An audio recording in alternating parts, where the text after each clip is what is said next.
def ay rang horizontal comme ça voilà.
waa sécurité ASP nañ ñëw jàppale sécurité bi nañ ñëw côté bi alors toute la communauté ñooñu ay ici présente waa Dén ñëw nañu waa Ponti waa Ndoye waa Dougar waa Ndour waa Jambaye Samba ñu ñëpp ñëw fi kenn manqué wu il faut une réponse forte de la communauté Ndiédiène dina am animation jour si ma ngi fi animation tamit jour si ma waaye tëjee jour si ma waaye jour si ma tëjee jour si ma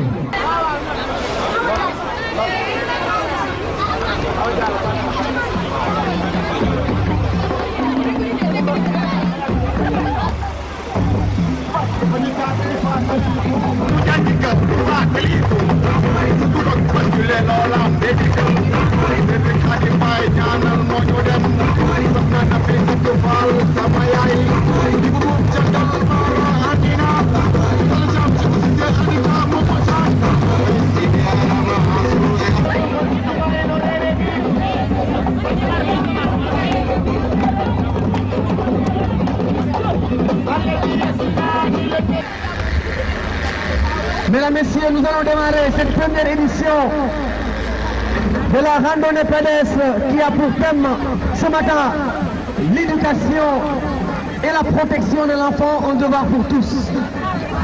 La commune moom la ñuy wane démarrer na ñëpp génn ñu dem.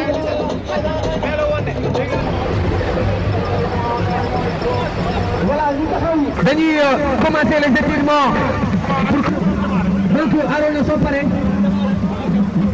gars yi fii bi nag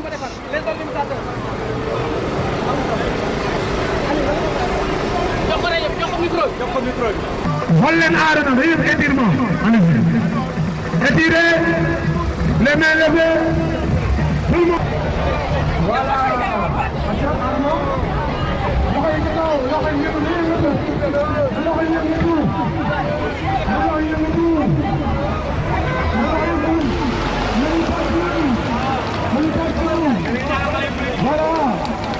wàcce leen loxo yi acca xool leen ko écarté tànk yi loxo gauche yokk loxo droite jàpp leen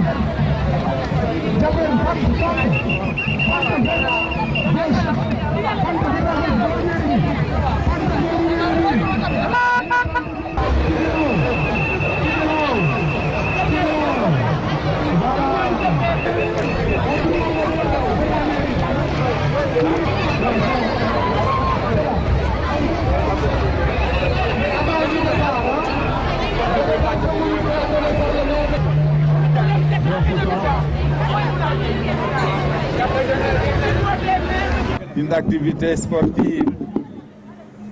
Donc on a organisé cette randonnée pour démarrer la journée culturelle qu'organise l'institution municipale. Cette journée, nous allons la débuter par cette randonnée. Nous allons la continuer cet après-midi par une manifestation culturelle où seront représentées toutes les troupes de la commune de Diamniadio qui vont nous gratifier d'un spectacle que j'espère intéressant, important pour l'ensemble de la population.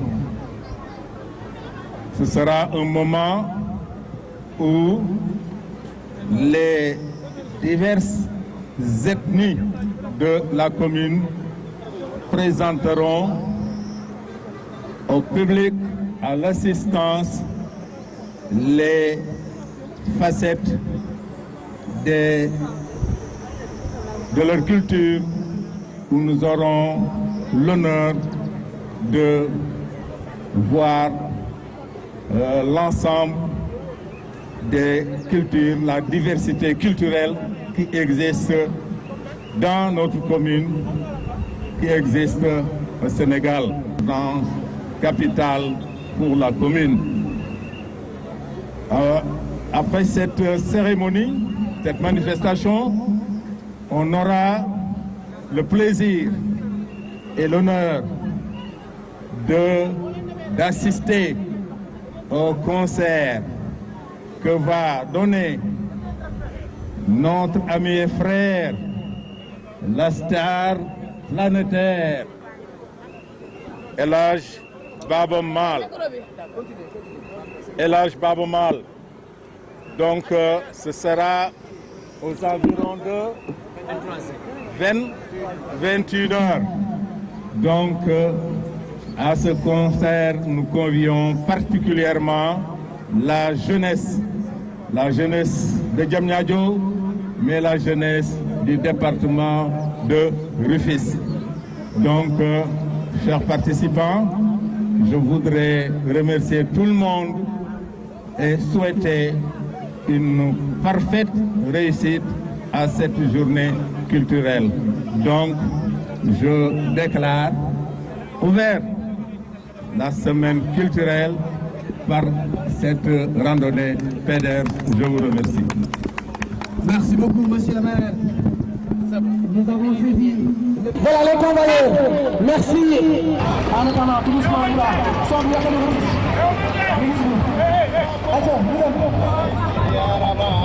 L'éducation et la protection de l'enfant.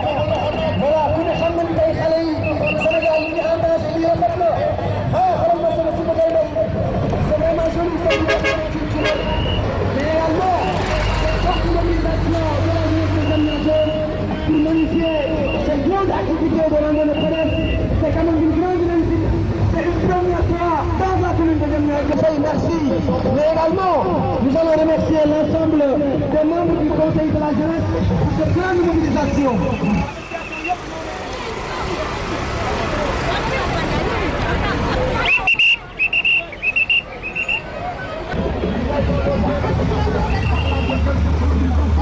Nanti Ibu awalnya itu, menjelang dulu kendaraan ini, sumpah, menjadi kendaraan. Jangan di kendaraan, malah, jangan di kendaraan.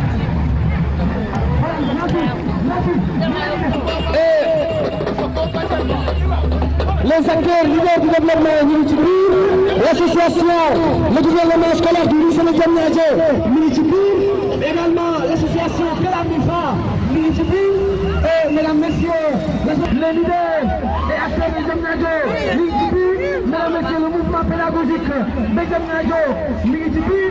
Donc il y a pas mal d'associations qui sont là,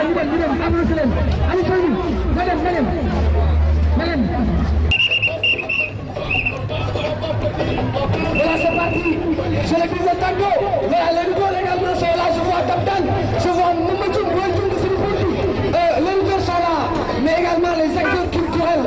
Nous aussi, quelqu'un de Vitesse Néouni, Djimidjaï, Mangoulsen, il est là. Pour culture aussi, aujourd'hui dans la commune. Farangotoubiko, Bagari Wagé, pour cette mobilisation parfaite. Donc, c'est une lutte. Mais la dernière soumise, vous direz pas de journée, il faut le dire. En tout cas, c'est parti. Aliou Sow il est toujours en train de coordonner. Mobilisation bi bu amee moom la. C'est le roi de la mobilisation. Oui. Gis nga ko man tamit ci dañuy jàpp wax dañuy jàpp. dañuy jàpp pour nekk ci grand boulevard.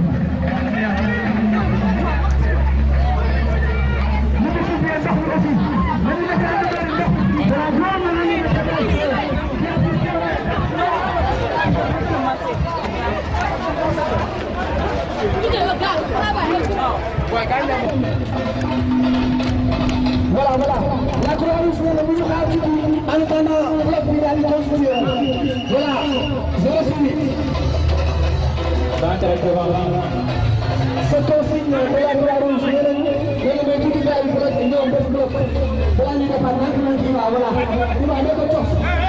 Voilà, personne.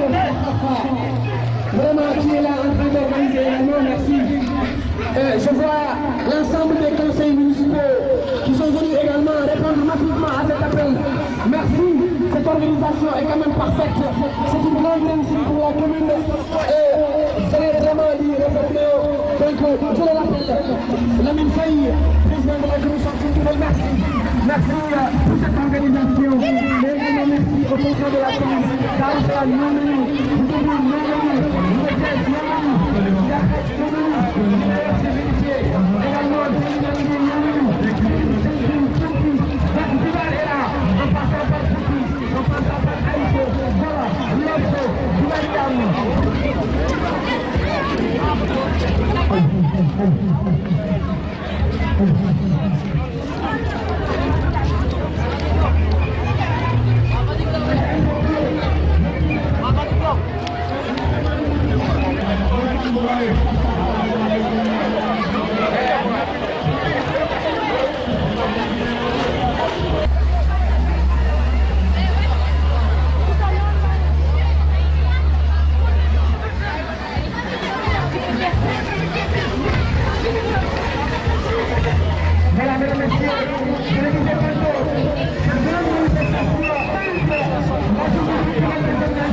pour cette grande mobilisation pour soutenir les enfants. Randonnée pédestre organisée par la commune avec l'ensemble des associations qui a pour thème la culture au sommet de l'enfant, le thème de la randonnée, c'est l'éducation et la protection de l'enfant et de la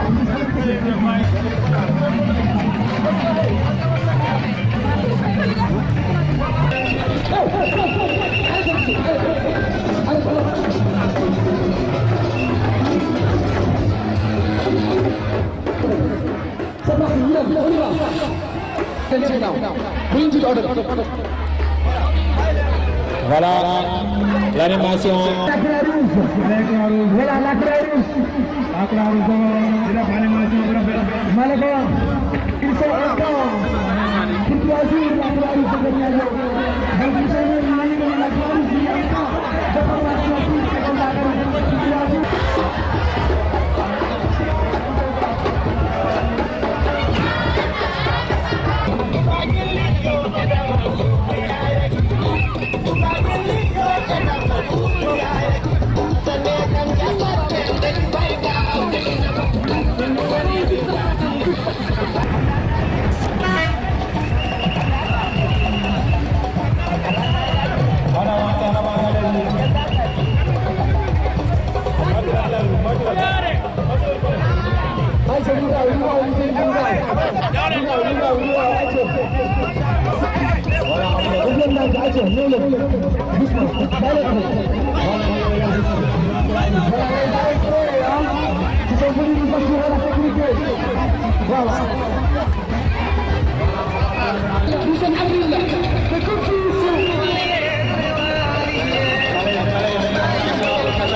سبحان ربك رب العزة عما يصفون وسلام على المرسلين والحمد لله رب العالمين.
Merci pour la coordination, Alice.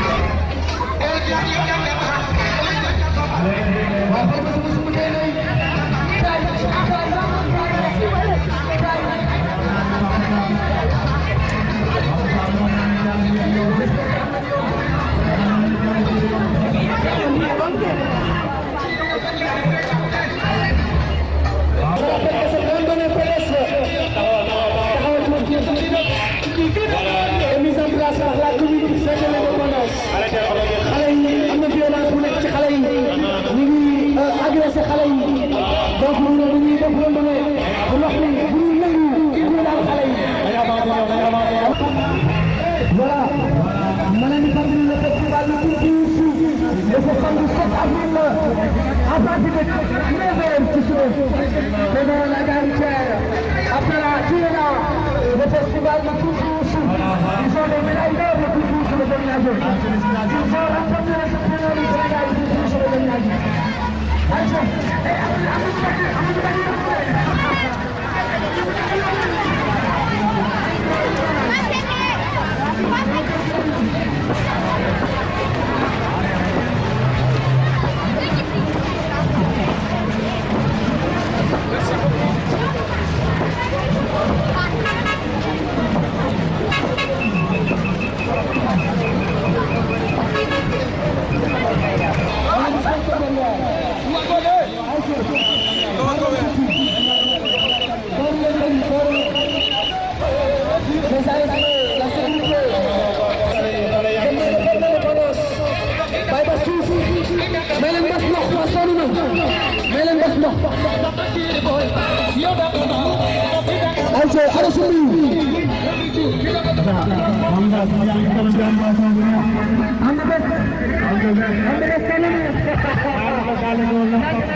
Voilà, merci à vous qui est devant.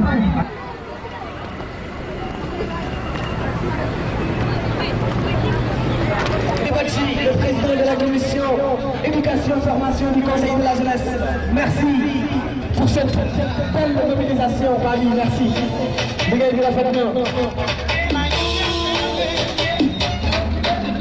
Wassignan, la trésorière également du Conseil de la jeunesse. C'est madame Amadale. C'est madame Algérienne. Merci. Le président de l'AED.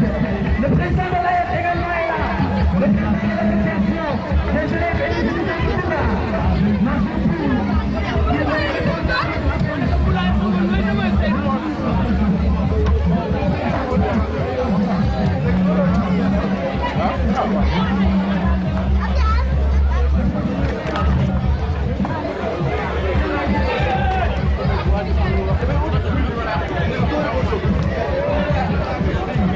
Mesdames, Messieurs, voilà l'acte des activités qui sont prévues, qui démarrent du 25 au 28 avril avec le gouvernement scolaire, votre frère, merci le président.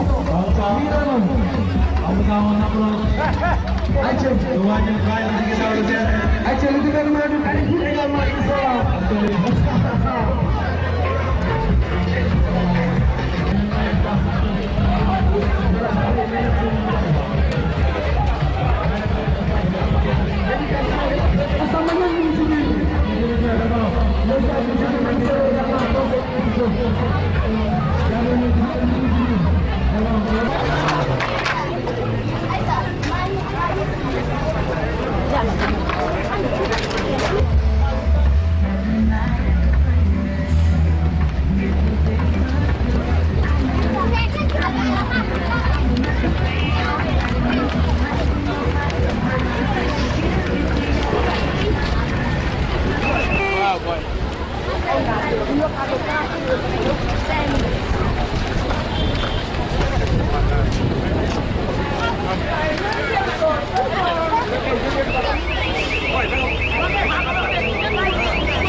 Manifeste à tout moment, mais rien n'est hasard dans la vie de l'avenir du général.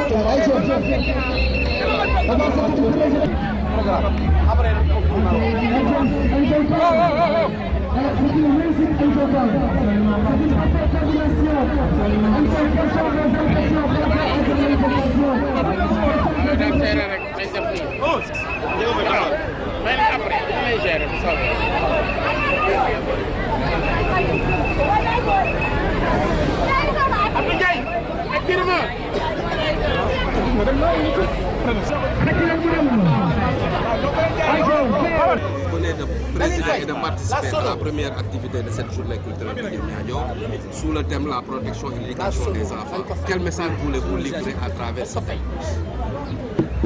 Merci.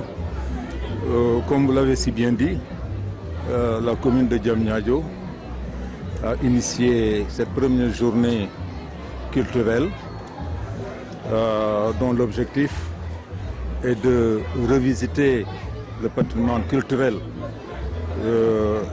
de la commune, mais du Sénégal en général. C'est un moment extrêmement important dans la mesure où, comme vous le savez, la culture, comme le disait le président Senghor, est au début et à la fin du développement. Donc, sous ce rapport, on peut considérer que c'est une activité primordiale c'est une activité extrêmement importante dans la vie de toute société, de toute nation. C'est pourquoi l'institution municipale que je dirige a le devoir, je dirais, d'organiser un tel événement pour permettre aux populations dont la diversité est évidente et certaine, puisque Kiki dit Diamniadio dit cité cosmopolite, la rencontre donc de toutes les cultures, de toutes les ethnies. Donc ce sera aujourd'hui l'occasion de découvrir, de connaître, de promouvoir et même de s'approprier notre patrimoine culturel à travers les prestations que vont livrer les différentes troupes engagées pour cet événement, pour cette journée. Au total, je dois donc dire que c'est une première journée. Il est vrai que nous avons nécessairement rencontré quelques difficultés, mais je crois que cela nous permettra d'évaluer et de corriger, de remédier pour que lors de la seconde journée qu'on organisera l'année prochaine, pouvoir vraiment avoir une plus grande réussite.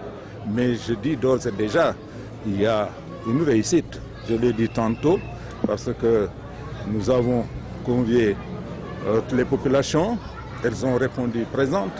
Nous avons convié tous les acteurs culturels et ils répondront présents, ça j'en suis persuadé.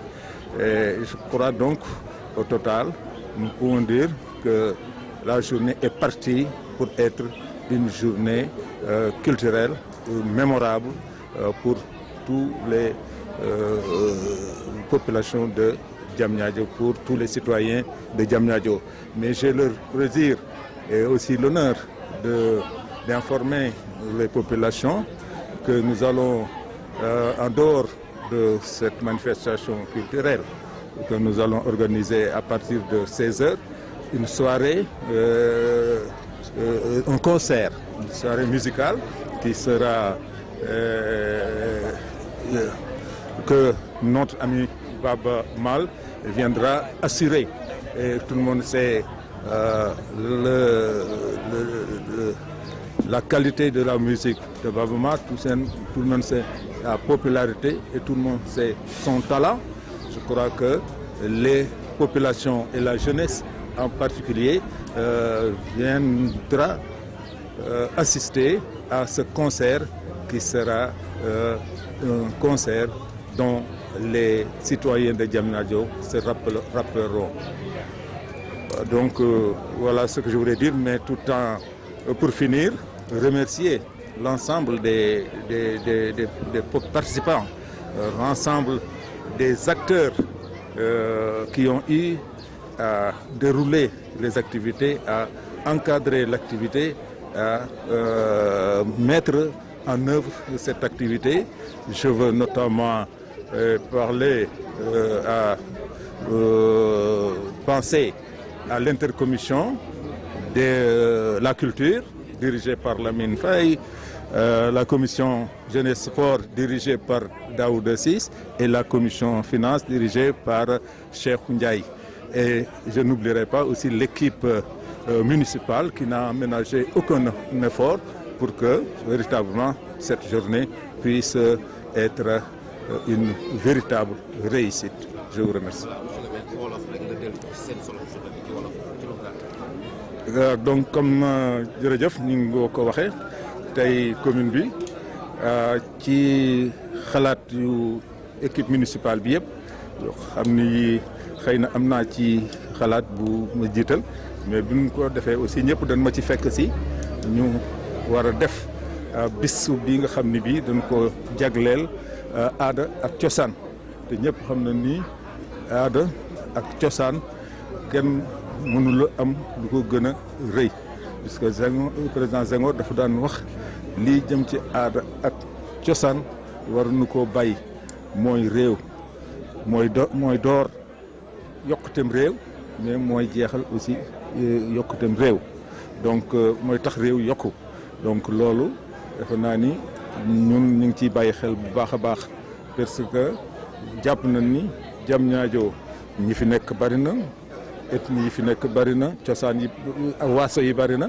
mais waaso yooyu ku nekk am nga sa aada am nga sa cosaan ku nekk am nga loo wuuteeg loo woreek ak sa moroom ci différence boobu ci warate boobu nag nit ñi ku nekk war nañ koo xam bàyyi ci xel pour dëkkandoo bi ratax dëkkandoo bi jàmm am ci loolu tax culture am ku nekk taxawee fi nga taxaw ni man maa gën kii keneen ni maa gën kii ku nekk ñuy xeexando développement du am yokkute du am mais bu ñëpp àndee xam ni Sénégal benn la xam ni culture yi cosaan yeeg aada yi yëpp ci Sénégal la ñu nekk kon daje boobu ànd boobu lu nu war a saxal la te c'est à travers culture bi aada yi ak cosaan yi lañ ko mën a xamee lañ ko mën a nangoo lañ ko mën a jëmale kanam moom lañ ko mën a moomale sunu bopp tant que loolu amul toujours jafe-jafe day am donc kontaan nañu bu baax ci journée bi li na gisagun puisque des na mais jàpp naa ni mu dooree ci randonnée bi dina wéyee ci nga xam ni xew-xew yi nga xam ni yi dina am ci ngoon ak ci guddi dinaay profiter pour vraiment gërëm sant sunu xarit sunu wëlëre Alaaji Baaba Maal ci taxawaayam bu rafet Diamniadio la citoyen Diamniadio am na fi kër ba am fi sax rajo boo xam ne bii daf ko def pour dëgg la Diamniadio pour Sénégal mais dafa tànn Diamniadio ñëw def ci rajo bi kooku am nu ngërëm sunu relation wax dëgg yàlla rafet na lool ba tax nag xew-xew bi mu amee bi ñu ko woowee wax dëgg yàlla daf ci sawar ni loolu amul problème dina ñëw dina defar xale yi passé ak nuy xale yi pour bégal jeunesse su Diamniadio kooku amuñu payam kon dañ koy gërëm di ko sant di gërëm ñëpp nag puisque ñëpp a ci jàpp pour réussite am na ñi nga xam ne ñii ñëw liggéey au niveau des commission jeunesse commission culture commission finance ak équipe municipale bi yëpp jàpp nañ ci ak les jeunes de Diamniadio en particulier le conseil communal de la jeunesse ñoom ñëpp jàpp nañ ci pour tey jii comme ni ngeen ko gisee mën nañu mobilisation am na ne ni lii ñuy def ñor na population yi donc duñu def lu dul gërëm ñëpp sant ñëpp ñaanal ñëpp yàlla defal ñu jàmm ba déwén ñu tasewaat fii pour feetewaat journée bu mel nii jërëjëf. Lumière.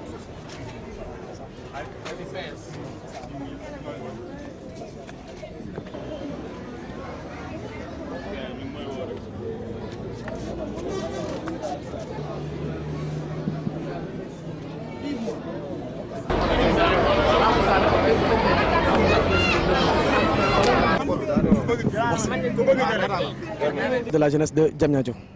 Merci monsieur. Vous avez aujourd'hui organisé cette randonnée pédestre qui a pour thème l'éducation et la protection de l'enfant. Un devoir pour tous, tout à fait. Voilà. Pourquoi vous avez choisi ce thème? Voilà, d'abord, vous allez nous permettre peut-être de revenir un peu sur la quintessence et l'importance de cette activité qu'on a mis en place aujourd'hui.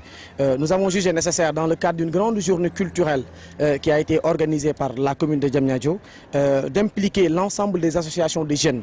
En tant que président du conseil communal de la jeunesse, aujourd'hui, le conseil de la jeunesse a aujourd'hui le rôle de rassembler l'ensemble des associations, de faire de telle sorte que l'ensemble des associations qui gravitent autour de la commune puissent avoir une certaine représentation activité dans les instances de décision, ce qui a motivé notre implication dans l'organisation et la coordination de cette activité. La journée culturelle rassemble plusieurs activités. Et par rapport à ces activités-là, la première activité qui a été mise en place ce matin, qui a été véritablement une réussite, c'est cette randonnée pédestre, effectivement, qui a pour thème l'éducation et la protection de l'enfant, un devoir pour tous. C'était juste pour nous coller à l'actualité. Aujourd'hui, au Sénégal, nous avons constaté le phénomène qui touche les enfants. Cette insécurité permanente qui gravite autour de l'ensemble des enfants du Sénégal. Nous nous sommes dit qu'il était quand même important de faire passer une information, de sensibiliser la population pour montrer aux gens qu'en réalité, la protection et l'éducation de l'enfant est un devoir pour tous. Voilà, ok. maa ngi tudd Pape Moussa Ba jiite conseil communal de la jeunesse conseil communal de la jeunesse nekk organisation bi nga xam ne ni moom moo ëmb lépp luy association lépp luy jeune ci commune Diamniadio tey nag activité bi ñu taxawal randonnée pédestre la ñu ànd ci ak association yi nekk ci dëkk bi yëpp fépp association nekk tey ñëw nga fépp organisation de jeunesse nekk tey ñëw nga pour ñu ànd ensemble xool nan la ñuy taxawalee randonnée bi mais ñu tànn comme thème tey li nga xam ne ni moom mooy jàng xale yi ak kaaraange xale yi ni wax ni devoir la pour ñëpp mooy l'éducation et la protection de l'enfant, un devoir pour tous. Tay li waral ndaje bi li waral solo thème bobu ñu tànn ko c'est juste parce que xam nañu ne Sénégal tay xalé yi ils sont en danger war na nag ñu xamal population bi war nañu xamal parents yi que ni xalé ñun ñoo leen war a sàmm balaa keneen donc sàmm googu ak protection boobu il faut que mu jaaree ci ñun raison pour laquelle ñu taxawal randonnée bi nag commune bi moom moo ko organisé mais conseil communal de la jeunesse moom moo ko coordonné ànd ci ak association yi nekk ci dëkk bi yëpp gouvernement scolaire yeeg mouvement de jeunesse yeeg lépp loo xam ne ni ay jeunes lay dajale mu nekk ci commune bi tey ñu ànd ak ñoom pour taxawal randonnée bi te gis nañu ne réussite bu mag la ñu am ci satisfaction di ci kontaan bu baax. Merci beaucoup. Pour vous, quelle est la solution pour vaincre ce fléau?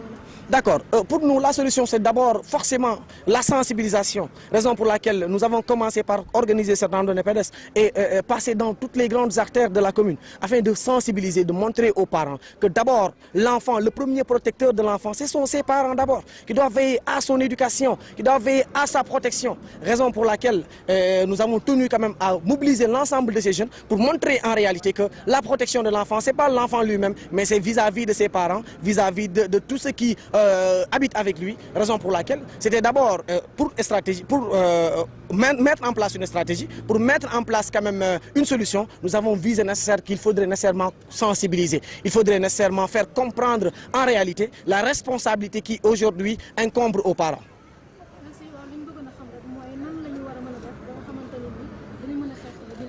Waaw xam nga xale dañ ko war a aar te ñun ñu gis ni li ci njëkk ci solution mooy kan moo war a aar xale mooy ay waajuram war na kon ñu wax ak waajur yi wan leen ni leen kat seeni doom yéen leen war a aar yéen leen war a sàmm loolu moo tax tey ñu def mobilisation bi pour dugg ci dëkk bi wax waajur yi nag xale yi balaa kenn di agsi ci ñoom yéen a war a njëkk a taxaw défendre leen ci ñuy jàngi bu ñu jàngee ñëw ngeen xool leen aar leen de telle sorte que ni kenn du jote ci ñoom parce que xale bu jàngee ñëw wàcc toog ci këram fooyuwul defewul leen je pense que loolu wane kooku d'abord nekk na en sécurité donc li ñu gis d'abord mooy que il ne faut pas que les parents s'écartent de leurs enfants il faut nécessairement que ñu toog aar xale yi donc sensibilisation la ñu gis ni mooy premier point bi loolu moo tax ñu def randonnée bi wër ci Diamniadio yëpp wax parents yi nañ gën a aaraat xale yi nañ gën a sàmmaat xale yi merci beaucoup.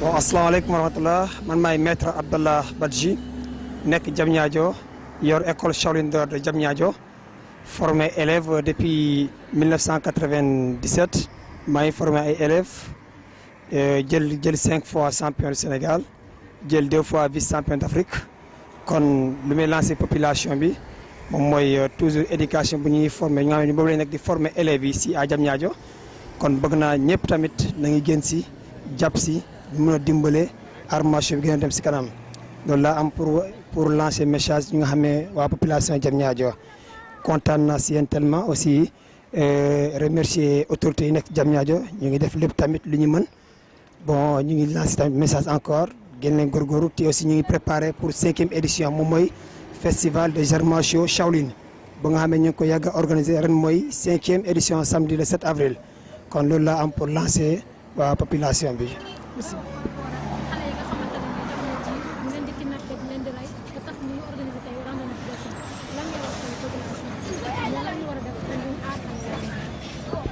ok waa population bi waa Diamniadio maa ngi leen di wax tamit sant yàlla bu baax a baax Diamniadio am naa si sant naa foofu yàlla bu baax a baax parce que Diamniadio am na sécurité parce que boo xoolee fii Diamniadio lu ma yor si ay élèves mot na 180 élèves ne fii Diamniadio lépp lu ñu def parce que lu éducation moo dugal si ñoom lu nga gis dañuy taxaw di dimbale nit ñi di protéger kon boo xoolee xale yu ndaw yi kenn gaawul traîner si biti pour nga gis xale bu traîner si biti ngoon wala ay guddi yombul ay mag ngay gis te élèves yi nekk nii toujours éducation bu may woot si élèves yi da leen di woo élèves yi toujours pour gën leen jàppale gën leen yedd gën leen jàppale si loolu noonu si loolu lañ nekk di aider élèves yi bu baax a baax pour ñu gën a si kii. caméra bi.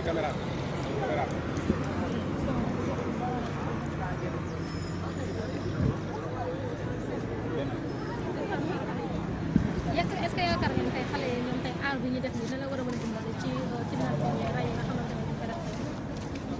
bon aar bu ñu def nii loolu mun na dimbale xale yi bu baax a baax parce que loolu noonu dina tax ñu mun a rëcc si yu bëri affaire violence yooyu dina gën si ñoom parce que képp ku def arts martiaux yaa xam karatéka kung fu wushu yaa xam bu ngay def loolu mun na la dimbale parce que aar bu ñu def nii moom éducation bu complet la daa mel ni comme jàng bi rek classe la ñu def entraînement chaque jour sauf dimanche ñu reposé wu kon loolu nag wax dëgg yàlla dimbal na suñu bëri pour xale bu nga xamee kenn mënu ko kidnappé sax si loolu noonu mun nañ ko jàppale bu baax a baax wasalaam. Je m'appelle Mamadou Lamine Badji, élève à l'école Shaolin d'or de Diamniadio, en même temps secrétaire de l'école aussi. Monsieur Badji, quel est le message que vous pouvez lancer à la population par rapport au thème choisi, c'est-à-dire l'éducation et la protection de l'enfant est un devoir pour tous. Vu qu'on a organisé ces randonnées pédestres aujourd'hui, que le thème qui a été choisi est celui dont je vous ai parlé tout à l'heure. Effectivement. Avant tout propos, je voudrais remercier la mairie de Diamniadio et le conseil communal de la jeunesse. À travers cette activité, ils nous ont montré une fois de plus l'attention qu'ils accordent à la population de Diamniadio. Aujourd'hui, si vous remarquez bien, durant ce trimestre, nous avons assisté à pas mal de cas de viol au niveau donc, des enfants. Et aujourd'hui, nous sentons nettement une frustration au sein de la population. Et nous lançons franchement un appel aux autorités de la population pour plus de sécurité. Bien vrai qu'on ne peut pas avoir un policier pour chaque habitant, mais qu'ils augmentent la sécurité au niveau des enfants. Parce qu'aujourd'hui, la psychose s'est installée auprès de la population de Diamniadio et partout au Sénégal. Est-ce que vous croyez que ce sport-là peut vous pratiquer, c'est-à-dire le kung fu, cela pourrait aider les enfants à se défendre au cas où ils feraient face à soit un kidnapping ou bien à des voyous? Effectivement, à travers donc, les arts martiaux, le domaine principal de prédilection des arts martiaux, c'est défendre la personne à se défendre en premier lieu.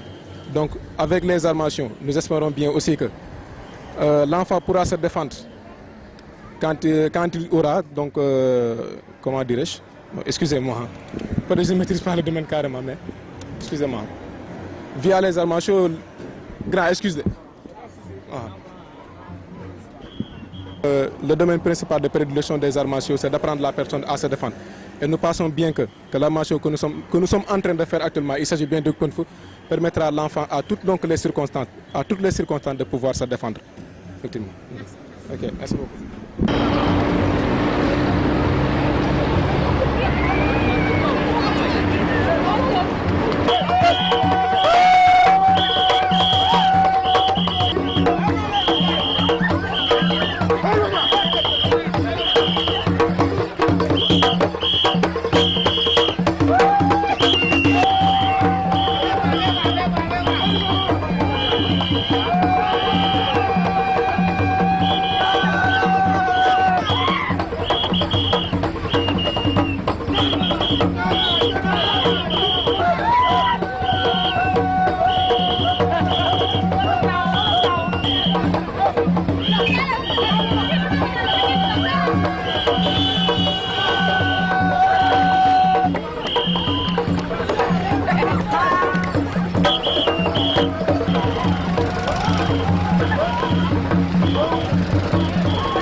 Bonjour, c'est Touré Lamine, je suis un élément de Touré Lamine, volontaire de la Croix-Rouge sénégalaise.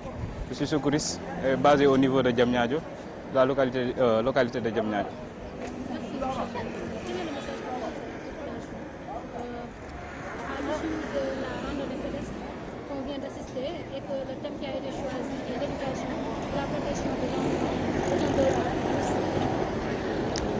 L'éducation pour tous, comme vous venez de le dire, la situation réelle de ce pays, on l'a tous constaté, on l'a tous vu.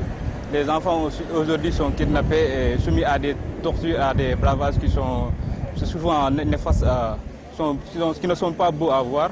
Et la Croix-Rouge, comme on est... Il a l'habitude de le faire, comme ils savent mieux le faire. Et ils œuvrent toujours pour la protection de l'enfant et pour l'éducation aussi. D'accord. Pour vous, quelle est peut-être la solution pour protéger les enfants? La solution, c'est la sécurité. La solution, c'est la sécurité. La sécurité au niveau national. C'est bon. Que le gouvernement prend des mesures idoines pour protéger les enfants, veiller à leur éducation. Et voilà quoi. Présenté Wolof. Salaamaaleykum mbooloo mi maa ngi tudd Lamine Touré nekk secouriste nekk fii ci Diamniadio localité Diamniadio.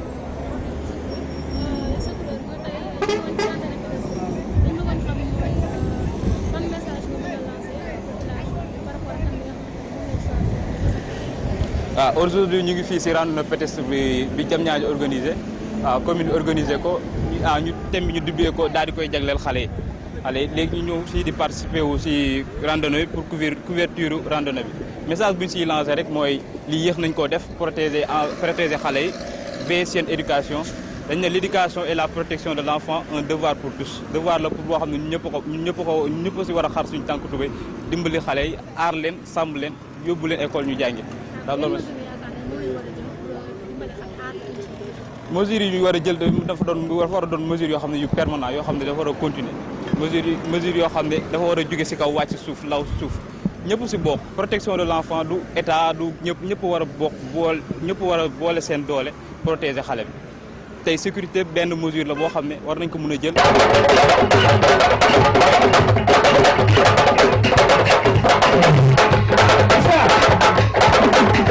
conseiller Kourey Ndiaye Mohamed Faure la grâce la dignité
baax a baax a baax a baax.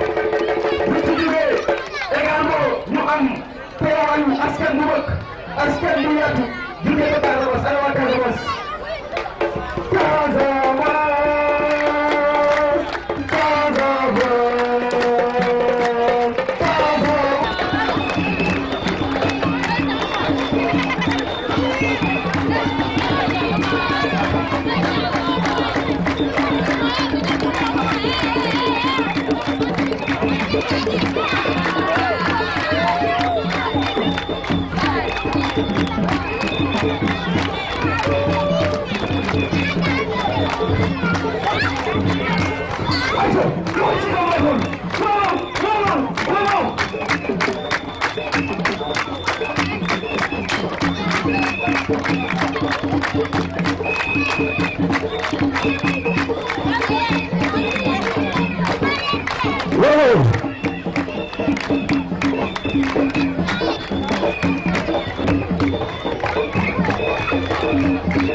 Massa voilà ñooñu askanu soppe yi ma bëgg ñu tàcc rek bu baax a baax les CC sont ici représentés par Souleymane Dabo Deli également il est là muy askanu soppe yi dañu am ñoo xam ni ñoom ñoo ci teewal képp koo xam ne yaa ngi naan Mimi Watawat Mimi Argaay képp koo xam ni yaa ngi teewal askanu Alpulaar képp koo xam ni danga naan nee moo ci Dado moo ci Bingel Bona Caama képp koo xam ni dana teewal askanu Alpulaar ma bëgg ñu tàcc leen bopp Alpulaar sont là représenté aca une minute ñu xool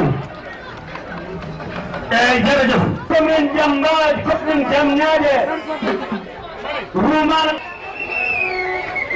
يشوفي كوري أنت كورتي سار كوري دولة عمنتا قاعدة تقول جبا جمنا قبتا نقولي ميني بندرادة سيلادة ما كم ما سف ديميل تأمين مينون محمد مدو قرق ودن جلبنا جو كم بيان بالله ما يكوينا آوان جو كتو بارنيار كما باشده من بركي ewi seemi ujunere temere sappo CFA Sénégal la contrat kay jabde wat bandiraɓe sehilaɓe ñuwalde oɗo wiyete Lamin Faydi ewi seemi ujunere temere sappo CFA Sénégal enen goni ɗon awinde men sehilaɓe